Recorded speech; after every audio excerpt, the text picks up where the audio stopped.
नमस्कार भक्तों, जय मां पद्मावती, जय गुरुदेव।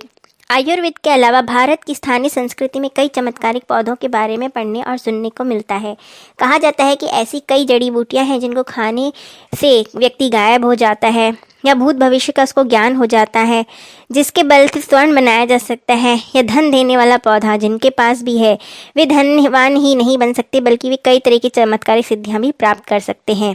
तो क्या सचमुच इस तरह के पौधे जड़ी बूटियां होती हैं या जिनको लगा लेने से अच्छे दिन आ जाते हैं और बुरे दिन समाप्त हो जाते हैं? हो सकता है हमारे आसपास इस तरह के पौधे हों लेकिन हमें उनका ज्ञान ही ना हो। हमने एक पिछले वीडियो में भी इसकी जानकारी दी थी कि किस तरह किस पौधे को लेकर आना है, क्योंकि इन्हें लाने के लिए जो विधि होती है वही अपनाई जानी चाहिए।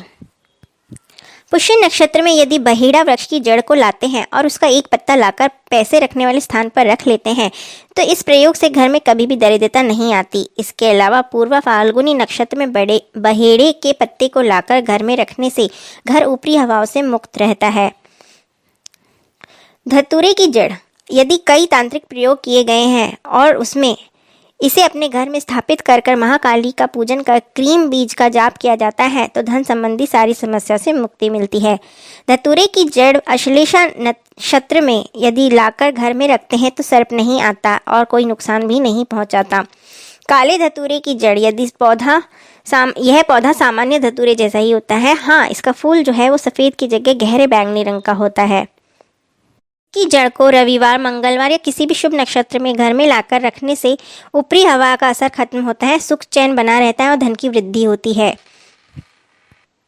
मदार की जड़ रवि पुष्य नक्षत्र में लाई गई मदार की जड़ को दाहिने हाथ में धारण करने से आर्थिक समृद्धि में वृद्धि होती है। मदार की जड़ को रवि पुष्य में लाकर यदि बंध्या स्त्री के कमर में बांधें तो संतान योग बन जाते हैं।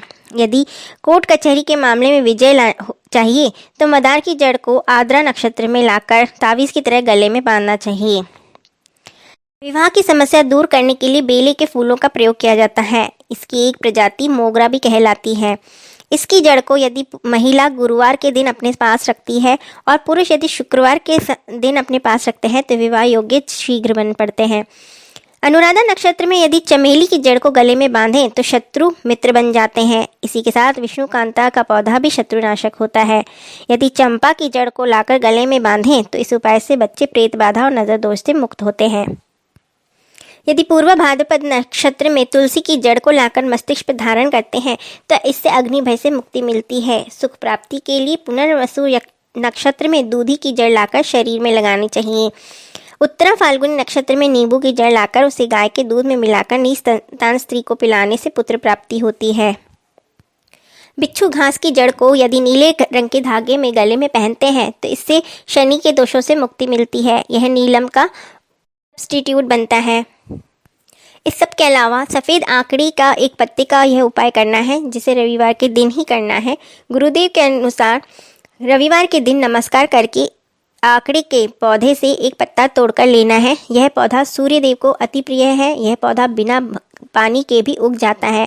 पितृ दोष में भी यह उपाय करता है। कई तरह के उपाय कई लोगों को लाभ देते हैं, परंतु यदि आपको कोई उपाय लाभ नहीं दे पा रहा तो इसका अर्थ है आपको पितृ दोष है। इस उपाय से गणेश जी और सूर्यदेव प्रसन्न होते हैं, क्योंकि श्वेतार्क में गणेश जी का वास माना जाता है। उपाय के अनुसार सूर्योदय से 12 मिनट के अंदर यह उपाय करना है। एक बार में एक ही व्यक्ति एक ही समस्या के लिए यह कार्य करेगा। एक पत्ता तोड़ने के बाद उसके ऊपर समस्या का नाम लिखना है, जैसे कर्ज, बीमारी, शत्रु, संकट, दुख, दरिद्रता। इस तरह समस्या को नाम लिखना है। रेड मार्कर पेन से ही नाम लिखना है। फिर इसके ऊपर शुद्ध तिल का तेल चुपड़ देना है और उस पर कपूर डालकर उसे किसी मिट्टी के बर्तन में घर से बाहर ले जाकर जला दें। फिर इसे हाथ नहीं लगाएं।